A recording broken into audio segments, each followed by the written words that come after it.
एक हदीस है, मैं उसके हवाले से बाद में पहली एक हदीस और सुन लीजिए।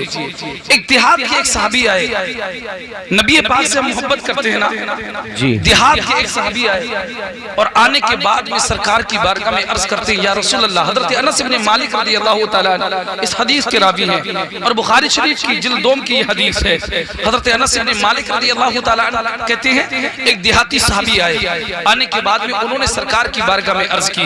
तवज्जो है, थोड़ा सा मेरी तरफ तवज्जो है। इधर उधर मैं देखिए आंखें खोल के तकरीर करता हूँ, मैं आंखें बंद करके तकरीर नहीं करता हूँ, मैं एक एक को देखता हूँ। अगर आपको लगेगा मुझे किस सुनना चाहते हैं सुनाऊंगा, वरना अपनी एनर्जी बचा करके लेकर आप तवज्जो दें। तवज्जो है जी। अब जरा गौर कीजिएगा। हजरत अनस इब्न मालिक रज़ियल्लाहु तआला अन्हु फरमाते हैं कि एक देहाती साहबी सरकार की बारगाह में आए, आने के बाद में उन्होंने अर्ज की, या रसूलल्लाह अलैहिस्सलातु वस्सलाम, मतस्सा, क़यामत कब आएगी? क्या कहा? या रसूलल्लाह, क़यामत कब आएगी? अल्लाह के रसूल सल्लल्लाहु अलैहि वसल्लम ने उनसे फरमाया कि तुमने क़यामत के लिए क्या तैयार करके रखा है? तुमने क़यामत की क्या तैयारी करके रखी है? नौजवानों क्या बात है, कोई दिक्कत हो रही है क्या? कमेटी के लोग हो, तुम थोड़ा सा तवज्जो से नहीं सुनोगे तो कौन सा जलसा इतनी मेहनत से आपने सजाया है। इश्क है तो इश्क का इजहार होना चाहिए, बेशक ऊंचे में प्रचार होना चाहिए। हज़रत अनस इब्न मालिक रज़ियल्लाहु तआला फरमाते हैं, उन्होंने आकर के अर्ज किया, या रसूलल्लाह अलैहिस्सलातु वस्सलाम, मतस्सा, क़यामत कब आएगी? अल्लाह के रसूल सल्लल्लाहु अलैहि वसल्लम ने इरशाद फरमाया, तुमने क़यामत के लिए क्या तैयारी करके रखी है, क्या जमा करके रखा है? आने वाले का जवाब सुनो, सुनियो, अपने मुकद्दर पर नाज़ करो। ये एक अलग बात है कि हम निकम्मे हैं, अपने नबी से इश्क का दावा तो करते हैं, लेकिन अफसोस कि हम उस दावे की दलील ठीक से अपने पास नहीं रखते। हम अपने घर तो सजाते हैं, काश अल्लाह हमें तौफीक दे, हम घरों के साथ, गलियों के साथ अल्लाह हमें तौफीक दे, हम अपनी कल्ब भी सजा करके नबियों की महफिल, नबी पाक की महफिल में आकर के बैठ जाए, या नबी की महफिल से जाए तो अपना कल्ब रोशन करके यहाँ से चले जाए, तो कसम खुदा की उस वक्त तो जिंदगी जीने का मजा ही कुछ और होगा। मेरे अजीज जरा गौर कीजिएगा। आने वाले ने अर्ज की, या रसूलल्लाह, क़यामत कब आएगी? अल्लाह के रसूल सल्लल्लाहु अलैहि वसल्लम ने इरशाद फरमाया, तुमने क़यामत के लिए क्या जमा करके रखा है? आने वाले का जवाब सुनो, सुनियो, तड़प जाओगे इंशाअल्लाह। आने वाले ने अर्ज की, या रसूलल्लाह अलैहिस्सलातु वस्सलाम, मेरे पास नमाजों के ज़खायर नहीं है, मेरे पास ज़कात और खैरात के अंबार नहीं है। मेरे आका ने फरमाया, फिर तुम्हारे पास क्या है? आने वाला अर्ज करता, या रसूलल्लाह अलैहिस्सलातु वस्सलाम, मेरे दिल में अल्लाह और उसके रसूल की सच्ची मोहब्बत है। बेशक, सुभान अल्लाह, सुभान अल्लाह, अल्लाह उसके रसूल की सच्ची मोहब्बत है। मेरे आका करीम सल्लल्लाहु अलैहि वसल्लम ने जब उसका ये जवाब सुना तो ये नहीं फरमाया तेरे लिए काफी नहीं है। हालांकि हमें नमाजों की पाबंदी करना चाहिए, ये गलत तरीका है। जिनकी कबूल होती है, अफसोस कि वो नमाजें पढ़ने को तैयार नहीं, और जिनकी कबूल नहीं होती है वो सर मारते मारते अफसोस है हमें। ये सुन्नियों, तुम पर अल्लाह ने नमाज फर्ज की है, तुम नमाजों की पाबंदी करो। और जब सुन्नी नमाजों की पाबंदी करता है ना, तो अल्लाह उसको वो मकाम देता है। ये तो पढ़ पढ़ करके निकम्मे रह जाते हैं, लेकिन अल्लाह का शुक्र है जब सुन्नी कोई सच्चा पक्का नमाजी बनता है, शरीयत की पासवानी के लिए, शरीयत की हिफाजत मुहाफिजत के लिए शरीयत पर पाबंदी करता है, करबला वालों के बताए हुए मिशन पर और तरीके पर जब वो चलता है, तो मेरे अजीजों, अल्लाह उसको मुजदाई जफना सुनाता है। वो कोई आम इंसान नहीं रहता, बल्कि अल्लाह रब्बुल इज्जत उसको आम इंसान से खवास में उसका शुमार फरमा देता है। और याद रखो, अगर करबला वालों के बताए हुए मिशन पे हमने अमल कर लिया, शरीयत पे मजबूती से अमल कर लिया, तो हमें घबराने की जरूरत नहीं है, हमें परेशान होने की जरूरत नहीं है। इसलिए करबला से आज भी यही आवाज आती है, न घबराओ मुसलमानों, खुदा की शान बाकी है, अभी इस्लाम जिंदा है, अभी कुरान बाकी है। ये जालिम क्या समझते हैं जो अपने दिल में हंसते हैं, अभी तो करबला का आखिरी मैदान बाकी है। नारे तकबीर, नारे रिसालत, मसलके आला हज़रत, सरकार की आमद, दिलदार की आमद, आका की आमद, दादा की आमद, सरज़मीन कंकरे जिंदाबाद। मेरे अजीजों, सुभान अल्लाह, सुभान अल्लाह। आने वाले का जवाब क्या कहा आने वाले ने? वो आने वाले साहबी अर्ज करते हैं, सरकार भाई खुदा के लिए मैंने पहले माजरत कर लिया आपसे, आप बैठ जाए। तवज्जो है, तवज्जो है। अब जरा गौर कीजिए, आने वाले ने अर्ज की, या रसूलल्लाह, अल्लाह की और उसके रसूल की सच्ची मोहब्बत मेरे दिल में है। कितने लोग हैं जिसके दिल में अल्लाह उसके रसूल की सच्ची मोहब्बत है? अच्छा, सब लोग मोहब्बत करते हैं ना। एक जुमला अगर मैं आपसे अर्ज कर दूं तो शायद आपकी मोहब्बत शायद खोखली नजर आएगी, काश ये मोहब्बत हकीकत में बदल जाए। मेरे अजीजों, आज हम नारा लगाते हैं मेरे नबी की ये है शान, बच्चा बच्चा है कुर्बान। मुझे बताइए, आप बच्चों को कुर्बान करने की बात करते हो ना, क्या कभी अपने जाकर के तुमने ये सोचा है कि नमाज हम पर जो फर्ज है ना, उसके ताल्लुक से मेरे नबी ने फरमाया नमाज मेरी आंखों की ठंडक है, नमाज मेरी आंखों की ठंडक है। तुमने कभी सोचा कि जब तुम नमाज नहीं पढ़ते हो तुम्हारे नबी को कितनी तकलीफ होती है? इस बात से नहीं कि तुम नमाज पढ़ोगे तो तुम्हारे नबी को उससे आराम मिलेगा, इसलिए क्योंकि तुम्हारे नबी तुमसे सबसे ज्यादा प्यार करते हैं। आज हमारे माँ बाप हमसे कितना प्यार करते हैं, हमारा बाप हमसे कितनी मोहब्बत करता है। बाप अपनी औलाद के लिए क्या नहीं करता?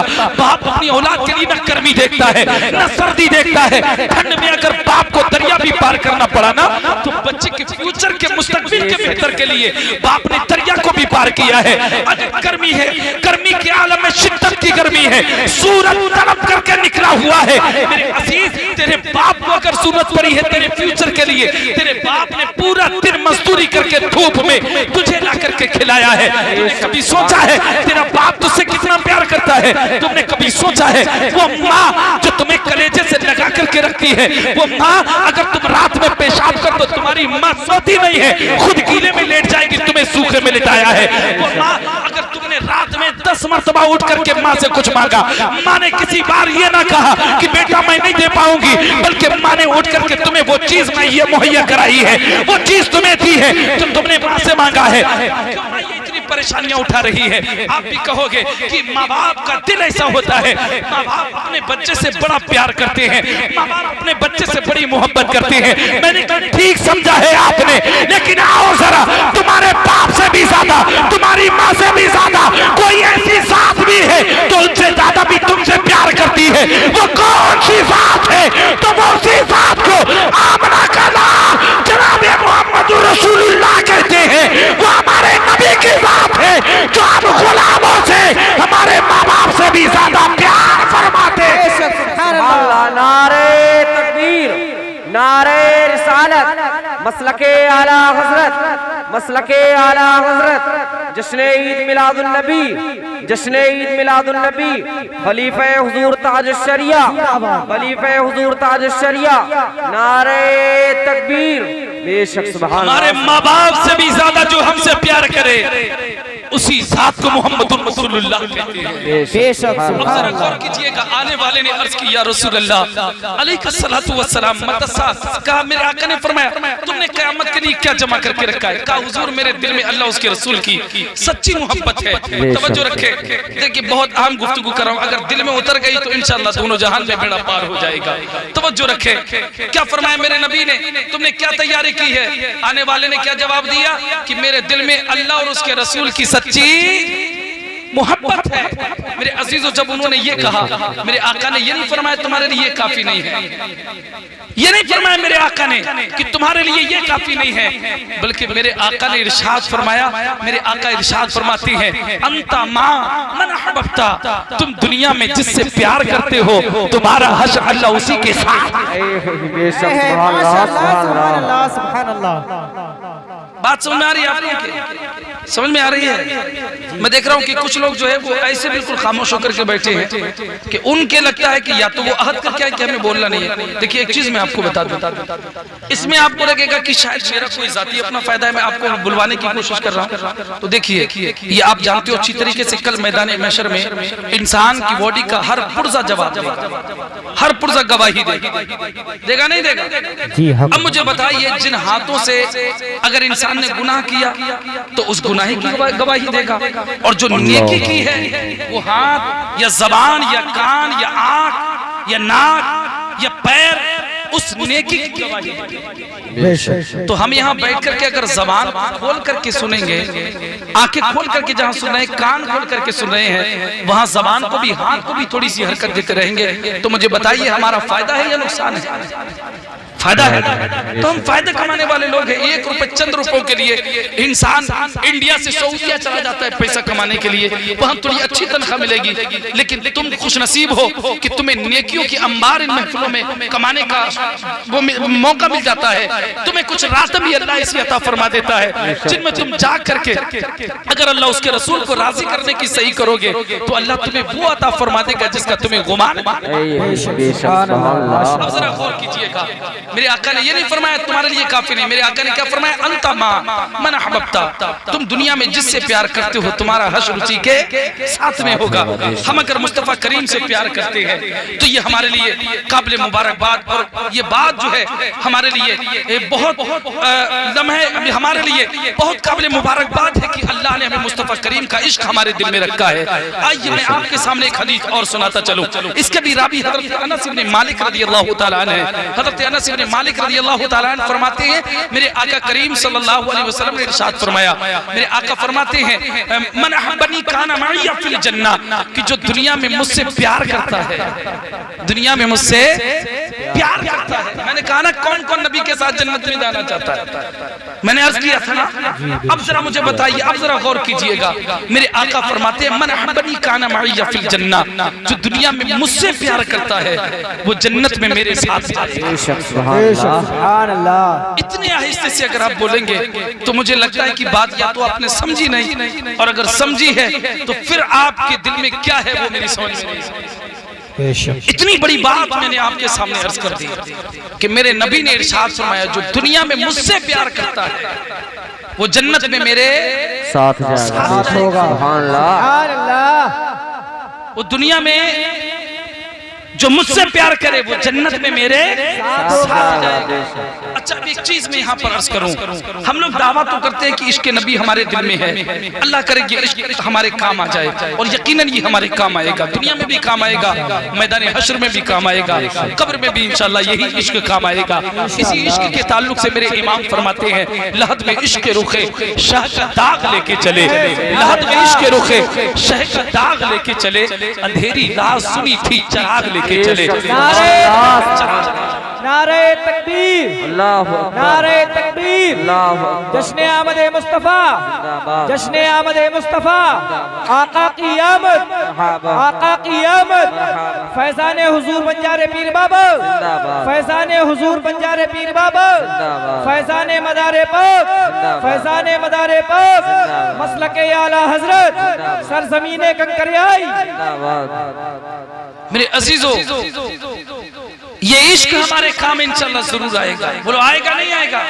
और ये इश्क तो ऐसा है। अच्छा एक चीज मैं आपके सामने अर्ज कर दूं, हमारा इश्क अगर हम साहबा इकराम के इश्क के सामने अगर देखें, हम अगर अपने इश्क के अगर गौर करें, हमारे इश्क का जो हाल है, अगर हम साहबा इकराम के इश्क को मुलाहिजा करें और अगर अपने इश्क को उनके सामने अगर रखें तो हमारा इश्क राई के दाने के बराबर भी नजर नहीं। जो साहबा इकराम ने नबी पाक से इश्क किया है, आइए मैं इश्क की एक दास्तान भी आपको सुनाता चलूं। एक साहबी रसूल है, नाम है हजरत अम्मार बिन यासिर रज़ियल्लाहु तआला, नाम है हजरत अम्मार बिन यासिर रज़ियल्लाहु तआला। देखिए आप अगर ये बार बार ये करेंगे तो तकरीर ऐसे नहीं होती। जनाब तकरीर कराई जाती है कि नहीं जाती है? कराना पड़ती है तकरीर, और तकरीर के लिए माहौल चाहिए होता है। अगर आप माहौल वाकई अगर देना चाहेंगे तो मैं कुछ बयान कर दूंगा, वरना मैं काफी हालांकि बार बार जो डिस्टर्ब आप हो रहे हैं ना, इससे मेरा ज़हन काफी डिस्टर्ब होता है, और आप देख रहे हैं कि मुझे बोलने में वो तसल्लुत नहीं बन पा रहा है कि मैं जिस अंदाज में बोलता हूँ, समझे? मैं चाह रहा हूं कि आप थोड़ा सा माहौल तवज्जो मेरी तरफ रहे, इधर उधर ना देखें, आप खामोशी के साथ बैठ करके सुनते रहें। अगर बात समझ में आ जाए तो सवाब की नियत से सुभान अल्लाह अल्हम्दुलिल्लाह जरूर कहते रहे। तवज्जो है। हजरत अम्मार बिन यासिर रज़ियल्लाहु ताला अन्हु ये इश्क के एक ऐसे आशिक हैं, इश्क की एक ऐसी दास्तान इनसे वाबस्ता है। मेरे अजीजों, हजरत अम्मार बिन यासिर रज़ियल्लाहु ताला अन्हु ये फरमाते हैं कि जब मैंने नबी करीम सल्लल्लाहु अलैहि वसल्लम का कलमा पढ़ा, मैं सरकार का कलमा पढ़ करके जब मुसलमान हुआ, कहते मैंने जब मुस्तफा करीम को देखा तो मैं उनका असीर बन गया, मैं उनको दिल दे बैठा। कहते मैंने सरकार के चेहरे पुरज़ेबा को देखा तो मैं बेसाख्ता पुकार उठा। सुल्फ देखी है कि नजरों ने इकट्ठा देखी है, सुल्फ देखी है कि नजरों ने इकट्ठा देखी है, लुट गया जिसने मोहम्मद की यादा देखी है।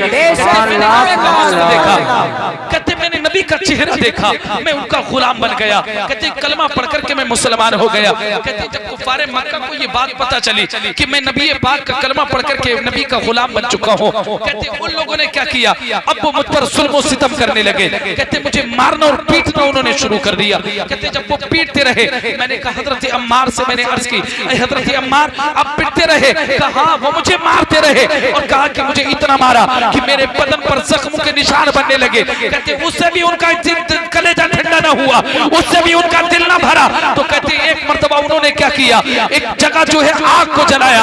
आग को जलाने के बाद जब वो अंगारे खूब दहक गए, कहते उन अंगारों पर मेरा कुर्ता उतार करके मुझे उन अंगारों पर लिटाल दिया। हजरत अम्मार कहती है जब मुझे अंगारों पर लिटाया गया, कहते मुझे उसकी शिद्दत की वजह से, उसकी तपिश की वजह से मेरी चीख निकली और मैंने अपने नबी को याद किया, मैंने अपने आका को पुकारा, मैंने अपने नबी पर दुरूद पाक पढ़ना शुरू किया। मैंने कहा हजरत अम्मार से मैंने अर्ज किया, तसव्वुर में हजरत अम्मार से मैंने पूछा, अरे हजरत अम्मार आपको इतनी तकलीफें दी गई, आपको इतनी तकलीफें दी गई, आपको बार बार सताया गया, आपने कौन सा अमल किया और आप किस वजह से उन तमाम तकलीफों को बर्दाश्त करते रहे? आपने जाके किसी तबीब को क्या दिखाया? उन्होंने कहा मैंने किसी तबीब को ना दिखाया। हमने कहा किसी डॉक्टर के पास गए, जवाब आया नहीं गए। तो हमने कहा फिर ये सब कैसे बर्दाश्त होता रहा?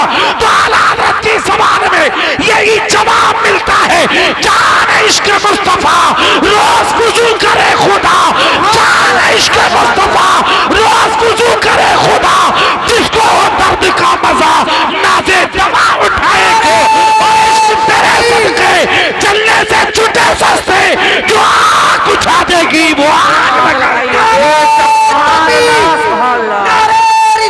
सरकार की आमद, आका की आमद, दादा की आमद, फैज़ाने हुजूर बंजारे पीर बाबा, फैज़ाने हुजूर बंजारे पीर बाबा, नारे तकबीर, नारे रिसालत। बेशक तकलीफों को बर्दाश्त करता रहा और मुझसे एक ही मुतालबा था कि तुम नबी का नाम लेना छोड़ दो, तुम सरकार का कलमा पढ़ना छोड़ दो। कहते मुझे आग के अंगारों पर उस वक्त तक लिटाया गया, कहते जब तक मेरी आग की चर्बी पिघल करके वो अंगारे ठंडे ना हो गए, कहते तब तक मुझे आग में लिटाया गया। कहते वो तकलीफ मुझसे बहुत तकलीफ मेरी पड़ रही थी। कहते जब अंगारे ठंडे हो गए उन्होंने मुझे आजाद कर दिया, मुझे छोड़ दिया। कहते मैं चादर कंधे पे डाल करके पीठ को छुपाए हुए घूम रहा था। कहते चलने के बाद मेरी रीढ़ की हड्डी नजर आने लगी थी। कहते मैंने दिल में नबी को याद किया, मैंने अपने आका को दिल में याद कर रहा था, कहते सोच रहा था काश कोई मुझे मिल जाए, मैं अपने नबी को ये पैगाम भेज दूं। हजरत अम्मार कहते हैं अभी मैं ये सोच रहा था कि मैं क्या देखता हूँ कि मेरे आका सामने तशरीफ ला रहे हैं, मेरे नबी सामने तशरीफ ला रहे हैं। आला हजरत की जबान पुकार उठी, आला हजरत का कलम हरकत में आया। आला हजरत इरशाद फरमाते हैं, आला हजरत ने फरमाया कि आला हजरत ने फरमाया मुमकिन नहीं कि खैर बशर को खबर ना हो, और फरियाद उम्मती जो करे हाले ज़ार में, फरियाद उम्मती जो करे हाले ज़ार में, मुमकिन नहीं कि खैर बशर को खबर ना हो। नबी को खबर हो गई, मेरे आका तशरीफ लाए। कहते जब मेरे आका तशरीफ लाए ना तो मेरी आंखों में आंसू तो पहले से थे, मैं दर्द की वजह से करा तो पहले से रहा था, लेकिन जब सरकार को आता हुआ देखा, कहते मैंने अपने आप को कंट्रोल किया, मैंने बड़ा बर्दाश्त किया। कहते मैं सरकार के सामने हाजिर हुआ, मेरे आका ने मेरी तरफ देखा और देखने के बाद मेरे आका ने फरमाया अम्मार क्या हाल है? हजरत अम्मार कहते जब मेरे नबी की जुबान से ये जुमले निकले, कहते मैं फूट फूट करके रोने लगा, कहते मैं बच्चों की तरह रोने लगा। मैंने अपने नबी की बारगाह में अर्ज किया या रसूल अल्लाह, ये जालिम मुझे सताते हैं। सरकार मैंने जब से आपका कलमा पढ़ा है, मैं जब से आपका गुलाम हूँ, तब से ये कुफ्फारे मक्का मुझे परेशान करते हैं, मुझे मारते भी हैं और मुझे आग पर लिटाया भी गया है। कहते हैं कि जब मैंने हटा करके कपड़ा अपने नबी को अपनी पीठ दिखाई, कहते मैं रो रहा था, लेकिन मैंने क्या देखा, मेरे आका ने जब मेरी पीठ को देखा, मेरे आका की भी आंखों में आंसू आ गए, मेरे आका की आंखों में भी आंसू थे। कहते मेरे आका की आंखों में भी आंसू, और मेरे आका ने अपना दस्ते शफकत लिया, कहते मेरी पीठ पर अपना रहमत वाला हाथ फेर दिया। हजरत अम्मार कहते हैं कितने जख्म थे कि मेरी पीठ की हड्डियां नजर आ रही थी, मेरी रीढ़ की हड्डी दिख रही थी। कहते जब नबी ने अपना हाथ फेर दिया, कहते जब नबी का दस्ते पाक फेरा, कहते वो मेरी पीठ ऐसी हो गई जैसे कभी कोई तकलीफ थी ही नहीं, ना दर्द रहा, ना कोई जख्म बाकी रहा। मेरे आका का दस्ते पाक उनके बदन पर गया, और कहते उसके बाद मेरे आका ने दुआ के लिए हाथ उठाए। मेरे आका ने रब की बारगाह में अर्ज की, ऐ मेरे परवरदिगार, मेरे अम्मार पर आग को ठंडा फरमा दे, जैसा तूने अपने खलील हजरत इब्राहीम अलैहिस्सलाम पर आग को ठंडा किया था। जब मेरे आका ने ये फरमाया, जब मेरे आका ने हजरत अम्मार के लिए दुआ की, तो मेरे आका जिसके लिए दुआ करे ये मुमकिन ही नहीं है कि अब उसको आग जला सके या वो दुआ कबूल ना हो। मेरे इमाम फरमाते हैं इजाबत का सेहरा, इनायत का जोड़ा, इजाबत का सेहरा, इनायत का जोड़ा, दुल्हन बन के निकली दुआए मोहम्मद। मेरे अजीजों, सुभान अल्लाह, हजरत अम्मार कहते मेरे आका ने मेरे लिए दुआ फरमाई। कहते उसके बाद मेरा हाल ये हो गया, कहते मेरे जख्म भी दूर हो गए। सरकार ने दुनिया की आग ही नहीं, मैं तो समझ, कहते हैं मैं तो कहता हूँ जहन्नम की आग भी मेरा कुछ नहीं बिगाड़ सकती। कहते हैं कि उसके बाद हाल ये हो गया, अगर मैं रास्ते से निकलता, औरतें रास्ते में अगर आग जलाती होती, अगर रास्ते में कोई अंगारे होते, कहते मैं उन अंगारों को उठा लेता, उन अंगारों को उठा लेता। और कहते उठाने के बाद मैं उनसे ऐसे खेलता था जैसे मेरे हाथ में कोई फूल हो, माशाअल्लाह, जैसे मेरे हाथ में फूल हो। हजरत अम्मार कहती है आग ना मुझे जलाती थी, ना उसकी तपिश मुझे लगती थी। मैंने कहा अम्मा तुम्हें आग कैसे जला सकती है, जब नबी ने तुम्हारे लिए दुआ की, आला पुकार उठे सर्रे चढ़कर तेरी पैदारों के ताज सर बनते हैं, सैयारों के मुजरिमों जश्न तबस्सुम रखो, फूल बन जाते हैं अंगारों के।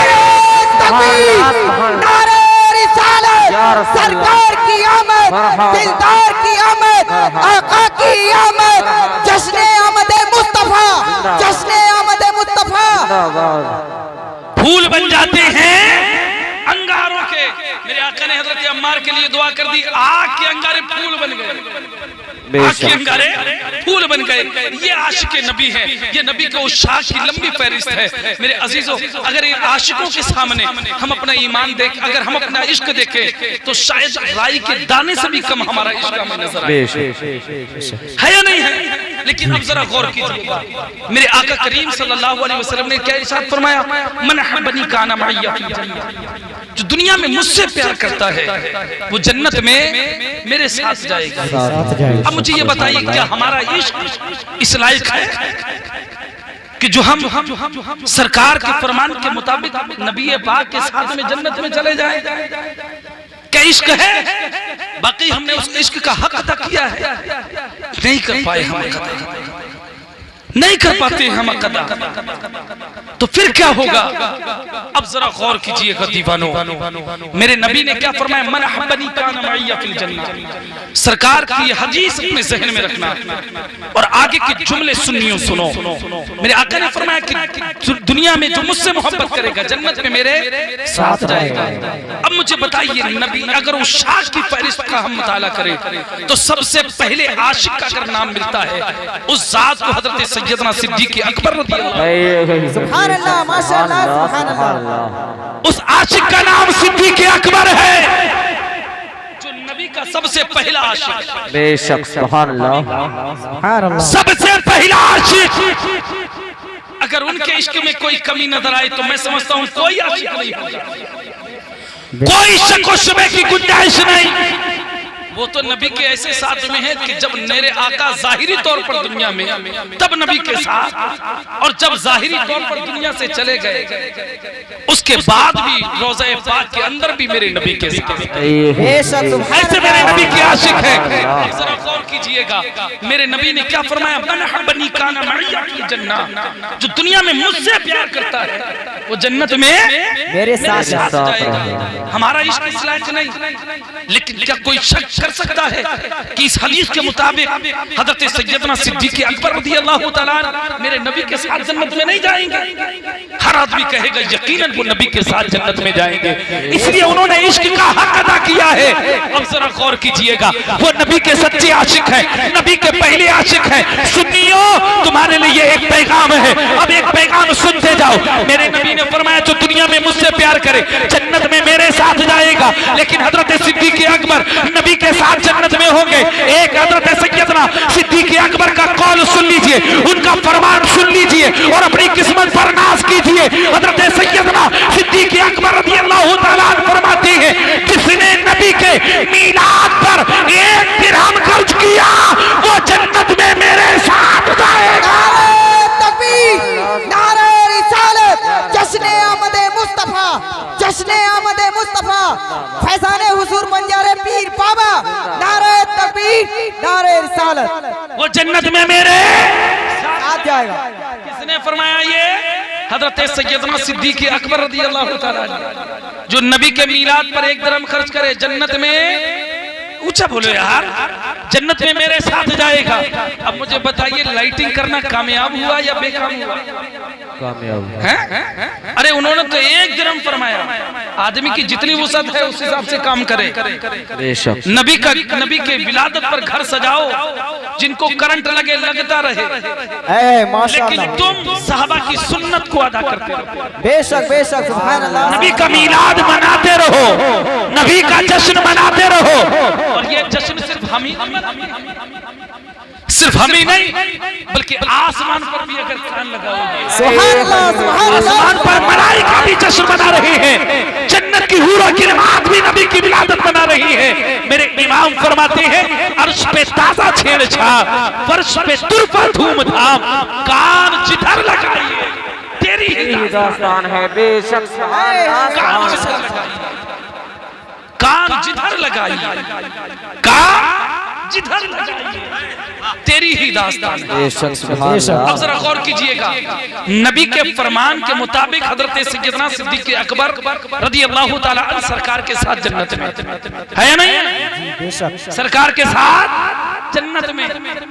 अब हजरत सैयदना सिद्दीक अकबर रज़ियल्लाहु ताला अन्हु के कौल के मुताबिक हम गुलाम उनके साथ जन्नत में। बेशक सुभान अल्लाह। हम गुलाम, मैंने दोनों कॉल रखे, देखिए बात ज़हन में रहना चाहिए तभी कोई बात समझ में आएगी। जी जी। सरकार का फरमान क्या है? जो दुनिया में मुझसे प्यार करता है वो जन्नत में मेरे साथ जाएगा। और हजरत सैयदना सिद्दीक अकबर रज़ियल्लाहु ताला ने क्या फरमाया कि जिसने नबी के मीलाद पर 1 दिरहम खर्च किया वो जन्नत में मेरे साथ जाएगा।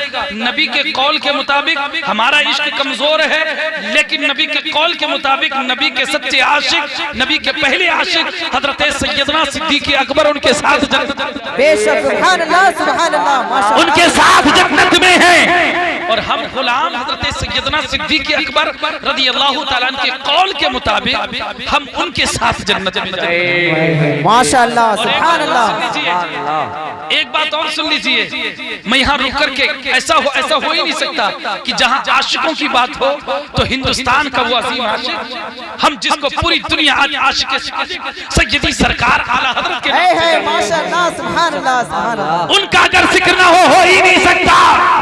मेरे दोस्तों, हजरत सैयदना सिद्दीक अकबर रज़ियल्लाहु ताला अन्हु आगे उनके पीछे हम गुलाम भी हैं, लेकिन हम गुलामों की इक्तिदा वहां पर भी हमारे इमाम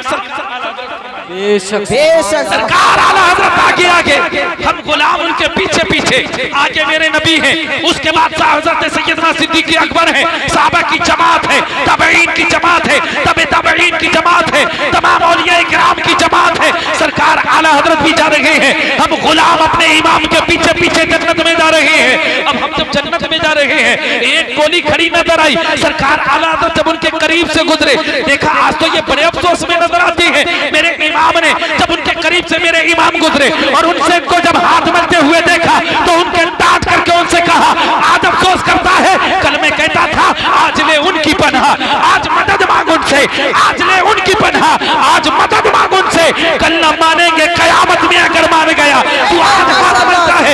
मैं कल तुझे समझाता था, सरकार आला हजरत उनकी पीठ पर कोला रसीद करके आगे बढ़े। हम गुलाम भी उनके पीछे पीछे जा रहे हैं। आगे आगे साहबा की जमात है, पीछे पीछे औलिया इकराम की जमात है, उनके पीछे और भी लोग हैं। मेरे इमाम भी आगे आगे हैं, उनके पीछे हम गुलाम भी हैं। अब जरा गौर कीजिएगा, हम जब जन्नत के करीब पहुंचे, जन्नत के दरवाजे पर पहुंचे, मेरे इमाम ने पलट करके देखा, पीछे एक और टोली खड़ी नजर आई। वो भी आके फाड़ करके हैरत से अपने हाथों को कपे दस्त मलते नजर आए, अपने हाथों को मलते नजर आए।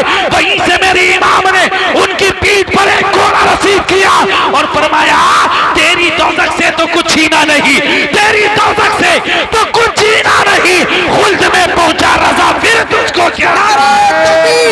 नारे रिसालत, मसलके आला हजरत, इश्क मोहब्बत, सरकार की आमद, दिलदार की आमद, जश्न आमद मुस्तफा।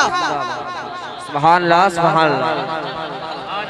मेरे अजीजों, मेरे इमाम ने क्या कहा, मेरी दोज़ख से तो कुछ छीना नहीं। मेरे इमाम ने तो पहले ही फैसला फरमा दिया, तुझसे और जन्नत से क्या मतलब। वहाबी दूर हो। आपकी खामोशी मुझे पसंद नहीं आ रही है। अगर आप वाकई इश्क नबी की हरारत दिल में है तो जरा मचल करके बोलिए सुभान अल्लाह, सुभान अल्लाह। आशिकों की बात हो और आशिक अगर खामोश रहे, ऐसा हो ही नहीं सकता। नबी के इश्क की, अगर नबी का इश्क दिल में है तो यकीनन ये हरारत पैदा दिल में होना चाहिए। और सुनिए, तुम्हारा हाल तो ये होना चाहिए, तुम्हारा हाल इश्क नबी के ताल्लुक से ये होना चाहिए। हजरत जमील कादी फरमाते, ऐ शहींशाह मदीना अस्सलातु वस्सलाम, माशाअल्लाह, ऐ शहींशाह मदीना अस्सलातु वस्सलाम, ज़ीनते अर्शे मुअल्ला अस्सलातु वस्सलाम। काट दो मेरी ज़बान, काट दो मेरी ज़बान, या सर कलम कर दो मेरा। काट दो मेरी ज़बान या सर कलम कर दो मेरा, मेरी नस नस में बसा है अस्सलातु वस्सलाम। और मैं वो सुन्नी हूँ जमीले कादी, मरने के बाद मेरा लाशा भी कहेगा अस्सलातु वस्सलाम। सुभान अल्लाह, बेशक। तुम्हारी तो नस नस में या रसूलुल्लाह की सदाएं होना चाहिए, समझे। तुम्हारे तो खून में नबी पाक की मोहब्बत होना चाहिए। अब जरा गौर कीजिएगा, मेरे इमाम ने उनकी पीठ पर एक कोड़ा रसीद किया और फरमाया, तेरी दोज़ख से तो कुछ छीना नहीं, खुल्द में पहुंचा रज़ा फिर तुझको क्या। अच्छा, सरकार आला हज़रत का एक शेर है, पूरी जिंदगी मेरे इमाम ने एक दर्स दिया और मेरे इमाम फरमाते हैं, गैज़ में जल जाएं बेदीनों के दिल, तवज्जो रखना, गैज़ में जल जाएं बेदीनों के दिल, या रसूल अल्लाह की कसरत कीजिए, सुभान अल्लाह, सुभान अल्लाह, सुभान अल्लाह, कसरत कीजिए। ये क्यों मेरे इमाम ने फरमाया? हालांकि अब इसकी थोड़ी सी वजाहत सुन लीजिए और उसके बाद में इंशाअल्लाह तकरीर समेट देता हूं। अब थोड़ी सी वजाहत इस तरफ सुन लीजिए। मेरे इमाम ने फरमाया, गैज़ में जल जाएं बेदीनों के दिल, यानी अगर तुम या रसूलुल्लाह की सदाएं लगाते हो, किसी को तकलीफ हो तो उनको जलाओ, तुम या रसूलुल्लाह की कसरत करते रहो। क्यों फरमाया मेरे इमाम ने? आप जरा गौर कीजिए, कब्र में कितने सवाल होंगे? 3। कब्र में कितने सवाल होंगे? जरा बोल करके दिखाओ। 3 और सब मिल करके बोल के बताओ। 3। अभी भी कुछ लोग नहीं बोले, बोले कुछ ने बोल दिया उसी से काम हो गया, समझे। अगर हकीकत देखा जाए तो कुल पर अभी भी हुक्म नहीं साबित, क्योंकि अक्सर का हुक्म कुल पर लग जाता है, लेकिन ये अक्सरियत ने भी अभी ये जुमला नहीं कहा। सब जानते हैं कब्र में 3 सवाल होंगे। वो 3 सवाल क्या है? पहला सवाल होगा, तेरा रब कौन है? मन रब्बो का, तेरा रब कौन है? अगर इंसान अल्लाह को एक मानता है, जवाब देगा रब्बी अल्लाह, मेरा रब अल्लाह है। अच्छा, जो लोग कहते हैं सिर्फ अल्लाह करो, बाकी कुछ नहीं, ये कुछ नहीं करेंगे, कुछ नहीं होगा बाकी से, सिर्फ अल्लाह करो। मैंने कहा अगर अल्लाह करने से काम चलता, अल्लाह करना चाहिए, लेकिन अल्लाह करने से तभी काम चलेगा जब अल्लाह वालों का नाम होता। बेशक। मैंने कहा अगर अल्लाह करने से काम चलता तो ये कब्र में 3 सवाल क्यों रहे? एक ही सवाल होता, पूछ लिया जाता कि तेरा रब कौन है, बात खत्म हो जाती, फैसला हो जाता। वो कहता मेरा रब अल्लाह है, जा जन्नत में, फैसला हो जाता। लेकिन ऐसा तो नहीं हुआ, ऐसा तो नहीं हुआ, बल्कि अब दूसरा सवाल हो रहा है, और दूसरा सवाल क्या है? माँ दीनों का, तेरा दीन क्या है? तेरा दीन क्या है? अब अगर बंदा मुसलमान है, मजहब इस्लाम को फॉलो करता है, जवाब होगा मेरा दीन इस्लाम है। अल्लाह करे ये बात उनकी भी समझ में आ जाए जो नबी की अजमत के मुनकिर। अल्लाह करे अल्लाह उन्हें भी समझ की तौफीक दे दे, अल्लाह उनको भी अक्ल सलीम अता फरमा दे जो मेरी नबी की अजमत के खिलाफ भौंकते हैं। खुदा करे कि वो सऊदी रियाल पर ना भौंके, नबी के इश्क में बोलना। सुभान अल्लाह। खुदा करे अल्लाह उनको भी अक्ल सलीम अता कर दे। अगर खत्म अल्लाहु अला कुलूबिहिम के तहत, अगर उनके दिलों पर, उनके कानों पर मोहरें अगर उनके दिलों पर नहीं लगी है, अल्लाह अपना फजल फरमा दे, तो शायद अगर उनके अगर मोहर नहीं लगी है तो अल्लाह हिदायत नसीब करे, अक्ल सलीम अता फरमा दे। वो सोचे, फिक्र करो जरा। देखो मेरे अजीजों, कब्र के सवाल भी तुम्हें क्या पैगाम देते हैं, तुम्हारा अकीदा साबित होता है। दूसरा सवाल हुआ तेरा दीन क्या है, मदीनों का तेरा दीन क्या है। अब अगर इंसान बंदा मोमिन, वो इंसान जो है वो मजहब इस्लाम को फॉलो करता है, मजहब इस्लाम का मानने वाला है, मजहब इस्लाम का पैरोकार है, जवाब देगा मेरा दीन इस्लाम है। अब जो लोग ये कहते हैं ना, आजकल इन सियासी लोगों ने जो बड़ा बेड़ा गर्क, सबसे ज्यादा अगर नुकसान किसी से है तो आजकल के ये छुटपुंजाए जो नेता बने फिर रहे हैं, इन नेताओं ने इस्लाम को बहुत ज्यादा नीचा दिखाया, क्योंकि ये अपने लिए तो सब कुछ करने के लिए तैयार है, लेकिन नबी की मीलाद में, नबी की महफिलों में बैठना इनको अपनी तौहीन नजर आता है। नेता की महफिल में जाना, नेता की रैली में जाना इनको बाइस फख्र नजर आता है। रोड पे खड़े होकर के घंटों टाइम बिता देंगे। अभी रैलियां होंगी, देखना कैसा कैसा निकल के आएगा, लेकिन मुझे बताओ नबी के जुलूस की मामला आया तो कितने लोग निकल करके तुम्हारे साथ। इन नेताओं को देखो, लानत हो ऐसी नेतागिरी पर कि जो तुम्हें मजहब इस्लाम से दूर करती हो, नबी का इश्क तुम्हारे दिल से निकल जाए। लानत हो ऐसी नेतागिरी। तुम नेता भी बनो ना, सियासत भी करो तो मजहब इस्लाम के दायरे में रहकर सियासत। बेशक, सुभान अल्लाह, सुभान अल्लाह, सुभान अल्लाह। सियासत बना नहीं है, करो, लेकिन शरीयत पे अमल करो पहले, उसके बाद शरीयत के दायरे में तुम नेतागिरी करो, तुम सियासत करो, तो देखना दुनिया जीने का भी तुम्हें मजा मिलेगा, कब्र की मंजिलें भी तुम्हारे लिए आसान होंगी, और जब मैदान महशर में उठाए जाओगे ना तो तुम्हें रसूल पाक की शफाअत भी नसीब हो जाएगी। बेशक, सुभान अल्लाह, सुभान अल्लाह। कब्र में 3 सवाल हैं, 2 सवाल हुए, अब उसके बाद में तीसरा सवाल होता है, उसके बाद में तीसरा सवाल है। फैसला 2 सवालों पर नहीं, तवज्जो याद रखना। फिर आप लोगों ने जो है इधर उधर देखना शुरू कर दिया, मुझे बार बार टोकना पड़ रहा है, मुझे अच्छा नहीं लगता।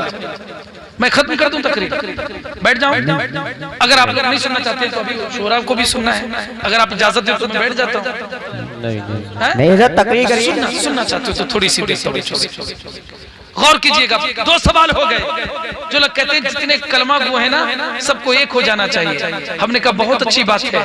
अभी तो नबी के विलादत का मामला आया, जितने कलमा गो थे नबी के सब गुलाम बनकर के मैदान में निकल आते, अपने घरों में झंडे लगाते, हाथों में झंडे लेकर के जुलूस की शक्ल में घरों से निकल के आके और ये कहते मैं मुजरिम हूँ आका मुझे साथ ले लो, मैं मुजरिम हूँ आका मुझे साथ ले लो। कि रास्ते में है जा बजा थाने वाले नबी के गुलाम बन के मैदान में आ जाते और अपनी खताओं पर नादिम हो करके, और वो किताबें जिसमें नबी की शान में गुस्ताखियां की गई चौराहे पे खड़ी कर रख करके उनको आग लगा करके तुम मैदान में आ जाओ, नबी के गुलाम बन जाओ। हम गुलामाने मुस्तफा तुम्हें सीने से लगाने के लिए तैयार बैठे। नारे रिसालत, मसलके आला हजरत जिंदाबाद, मसलके आला हजरत जिंदाबाद, ईद मिलादुन नबी जिंदाबाद, ईद मिलादुन नबी जिंदाबाद, हुजूर ताज शरिया जिंदाबाद, हुजूर ताज शरिया जिंदाबाद, नारे तकबीर, अल्लाहु अकबर, सुभान अल्लाह, सुभान अल्लाह, सुभान अल्लाह, सुभान अल्लाह। तो जो लोग कहते हैं ना कि नबी के मतलब कलमा को जितने सबको एक होना चाहिए, सेकुलरिज्म का नाम दिया जाता है ना, इस सेकुलरिज्म ही को जो है सुलह कुल्लियत कहते हैं, बेशक इसी को सुलह कुल्लियत कहते हैं। मेरे अजीजों, खुदा के लिए अपने ईमान को बचाओ, अपने अकीदे की हिफाजत करो। लुटेरे बहुत घूम रहे हैं, हर कदम कदम पर ईमान के दुश्मन, ईमान के लुटेरे बैठे हैं। शैतान तुम्हारा बड़ा दुश्मन है। खुदा के लिए तुम्हें कुरान ने भी बार बार आगाह किया और मेरे इमाम ने अपने शेरों में भी तुम्हें आगाह किया। और मेरे इमाम फरमाते हैं, सुना जंगल रात अंधेरी, छाई बदली काली है, सोने वालों जागते रहियो, चोरों की रखवाली है। अब मेरे अजीज जरा गौर कीजिएगा, कब्र में 3 सवाल हैं। 2 सवाल हो चुके हैं, अगर सिर्फ मजहब इस्लाम को फॉलो करने पर ही अगर जन्नत मिल जाती, नबी का कलमा पढ़ने के बाद अगर जन्नत मिल जाती, और जो हम आज दूसरे अकायद के लोग हैं, अगर वो भी हद पर माने, जो लोग मानते हैं, अगर वो सही होते तो फिर ये तीसरा सवाल क्यों हो रहा? तीसरा सवाल क्यों है? अब 2 सवाल हो गए, तेरा रब कौन है, तेरा दीन क्या है? उसने जवाब दे दिया मेरा दीन इस्लाम है। अरे भाई, अगर कलमा पढ़ने वाले सब बराबर हैं तो वो जन्नत में क्यों नहीं जा रहा है? अब तीसरा सवाल आया, तीसरा सवाल कब्र में। वो तीसरा सवाल क्या है? वो तीसरा सवाल क्या है? बाद अहदीस मुकद्दसा में है कि सरकार का चेहरे अक़दस यानी हिजाबात हटा दिए जाएंगे, सरकार का चेहरे अनवर दिखाया जाएगा, वहां पर सरकार का चेहरा दिखाया जाएगा। और बाद अहदीस मुकद्दसा में है कि मुस्तफा करीम सल्लल्लाहु अलैहि वसल्लम गुलामों की कब्र में तशरीफ लेकर, बेशक, सुभान अल्लाह, सुभान अल्लाह। हमारा अकीदा और ईमान है, हमारी कब्र में नबी तशरीफ लाएंगे। मेरे इमाम फरमाते हैं कब्र में लहराएंगे ताहश्र चश्मे नूर के, बेशक, सुभान अल्लाह। कब्र में लहराएंगे ताहश्र चश्मे नूर के, जलवा फरमा होगी जब तलअत रसूलुल्लाह अज़ीज़ो, कब्र में मेरे नबी तशरीफ लाएंगे। अब मेरे नबी का चेहरा एकदम सामने है, सवाल करेंगे फरिश्ते इनके बारे में क्या कहता था, क्या कहता था? ये नहीं कहेंगे क्या कहता है, ये नहीं पूछेंगे, ये नहीं पूछा जाएगा कि अब क्या कहता है। नहीं, जब तू दुनिया में जिंदा था ज़ाहिरी तौर पर, तब तू क्या कहता? सुभान अल्लाह। अब वो क्या करेगा बेचारा? उसको तो बेचारा भी नहीं कहना चाहिए, ये भी लफ्ज बेचारे पर जुल्म है। उस खबीस को तो बेचारा नहीं कहना चाहिए। मेरे अजीज, वो क्या कहेगा बेसाइज का पैजामा जो उठाए पैजामा पहनता है, जो तेरे दर से यार फिरते हैं, दर बदर बदली खार करते हैं। दुनिया में भी मर गया मरदूद, ना फातिहा ना दुरूद, ना दुनिया में कोई काम आया, कब्र में गया फिर भी कोई काम नहीं आया। माशाअल्लाह, नबी का कलमा हमने पढ़ा, नबी हमें कब्र में बचाएंगे, हमारा अकीदा और ईमान है। लेकिन वो क्या करेगा जो नबी को अपनी तरह कहता है? माज़अल्लाह। वो क्या करेगा जो कहता है कि नबी मर के मिट्टी में मिल गए? मैंने कह रहे नादान, कहता है नबी मर के मिट्टी में मिल गए, वो तेरा नबी होगा जो मर के मिट्टी में मिल गया हो। मेरा नबी अल्हम्दुलिल्लाह कल भी जिंदा था, आज भी जिंदा है, क़यामत तक मेरा नबी जिंदा रहेगा। और मेरे नबी तो ऐसे जिंदा है, ऐसे जिंदा, मेरे इमाम फरमाते हैं तू जिंदा है वल्लाह, तू जिंदा है वल्लाह, मेरी चश्मे आलम से छिप जाने वाले, मेरी चश्मे आलम से छिप जाने वाले। अब मेरे अज़ीज़ों, वो क्या करेगा कि जो कहता है कि सब नबी हमारी तरह है? तवज्जो दीजिएगा, बात खत्म कर रहा हूं, तवज्जो। जो कहता है नबी हमारी तरह, क्या करेगा? नबी की शान में जो रात दिन गुस्ताखियां करता रहा, सरकार की ऐब हमेशा तलाशता रहा, कभी अजमत का कायल हुआ ही नहीं, सिर्फ इनकार मुनकिर ही बन करके रहा, वो क्या करेगा? अब तो हा एक ही सवाल होगा, हा लेकिन मेरे इमाम ने हम गुलामों को एक दर्स दिया, मेरे इमाम ने हम गुलामों को एक पैगाम दिया, और वो दर्स क्या है? मेरे इमाम फरमाते हैं गैज़ में जल जाए बेदीन के दिल। अगर ये शेर दिल में घर कर गया तो मैं समझता हूं कि आप सच्चे आशिक बनने की जरूर कोशिश करेंगे। गैज़ में जल जाए बेदीनों के दिल, या रसूल अल्लाह की कसरत कीजिए। माशाअल्लाह। क्यों? इसलिए हदीस पाक में है कि जब इंसान का इंतकाल होता है, जब इंसान का इंतकाल होता है, जब वो कब्र में नकीरैन उसको झिड़क करके उठाते हैं, तो वो आंखें मलता हुआ उठता है और ये समझता है कि मैं बहुत गहरी नींद में सोया हुआ था और किसी ने मुझे बेदार, मुझे किसी ने उठा दिया। आप अगर किसी का अंदाजा लगाना है ना कि कौन किसको क्या याद, कितना याद करता है, इंसान की फितरत ये है कि वो दुनिया में जागते हुए में जिसको सबसे ज्यादा याद करता है, जिसका नाम उठते बैठते लेटते सोते जागते हर वक्त लेता है, उसका हाल ये होता है कि अगर उसको गहरी नींद में सोया हुआ हो और आप अगर उसको उठाइए तो उसी का नाम उसकी जबान पर निकलता है जिसको वो ज्यादा याद है। बेशक है नहीं है, उसी का नाम उसकी जबान पर होता है। क्यों? इसलिए क्योंकि वो उसको ज्यादा प्यार करता है, ज्यादा याद करता है। मेरे इमाम फरमाते हैं तुम अपनी जिंदगी का मशगला ये बना लो कि तुम बैठते उठते हर वक्त सोते जागते हर वक्त तुम या रसूल अल्लाह की सदाएं लगाते रहो। सुभान अल्लाह, सुभान अल्लाह। या रसूल अल्लाह की सदाएं लगाते रहो। इसलिए जब तुम या रसूल अल्लाह की आदत बना लोगे, जिंदगी में नबी का नाम लेते रहोगे, या रसूल अल्लाह की सदाएं लगाते रहोगे, तो जब कब्र में तुम्हें नकीरें छिड़क करके उठाएंगे, जब वो तुम्हें उठाएंगे तो जब तुम आके मिलते उठो तुम्हारी ज़बान पर कुछ और ना हो बल्कि या रसूल अल्लाह की सदा हो। जब ये मलाइका इस सदा को सुने मदीने से मेरे आका इरशाद फरमाए फरिश्तों हट जाओ, इसे सोने दो, इसलिए ये कोई और नहीं मेरा वफादार गुलाम आया है। सुभान अल्लाह, नारे तकबीर, नारे रिसालत, मसलके आला हजरत, इश्क मोहब्बत, इश्क मोहब्बत, जश्ने आमदे मुस्तफा, जश्ने आमदे मुस्तफा, नारे तकबीर, सरजमीने कंकरे आई। अच्छा मुझे बताइए, जब जबान से या रसूल अल्लाह निकल गया तो क्या बाकी सवाल होंगे? बात हदीस मुकद्दसा में ये है कि सिर्फ एक ही सवाल होगा, सिर्फ कब्र में एक ही सवाल होगा, दो पहले वाले नहीं। जो आखिरी सवाल है कि इनके बारे में क्या कहता था, ये नकीरन ने सवाल किया, फैसला इसी पर होना है, पूरे सबका दारो मदार इसी पर है, क्योंकि अब ये जाना जा रहा है कि ये वफादार है या अगर वफादार है तो फरिश्ते कहेंगे चल जन्नत में, मलाइका कहेंगे कि अब तू सो जा जैसे दुल्हन दूल्हे के साथ में सोती है, मलाइका कहेंगे आराम से सो जा। कब्र उसको प्यार करेगी, कब्र उसके लिए चौड़ी कर दी जाएगी, हद्दे नजर उसकी कब्र को बड़ा कर दिया जाएगा, कब्र में रोशनी कर दी जाएगी। लेकिन अगर गुस्ताख है, अगर वो नबी का वफादार नहीं है तो फरिश्ते कहेंगे, नकीरैन कहेंगे जितना चाहो पीट लो, इसलिए ये कोई और नहीं नबी का गुस्ताख है।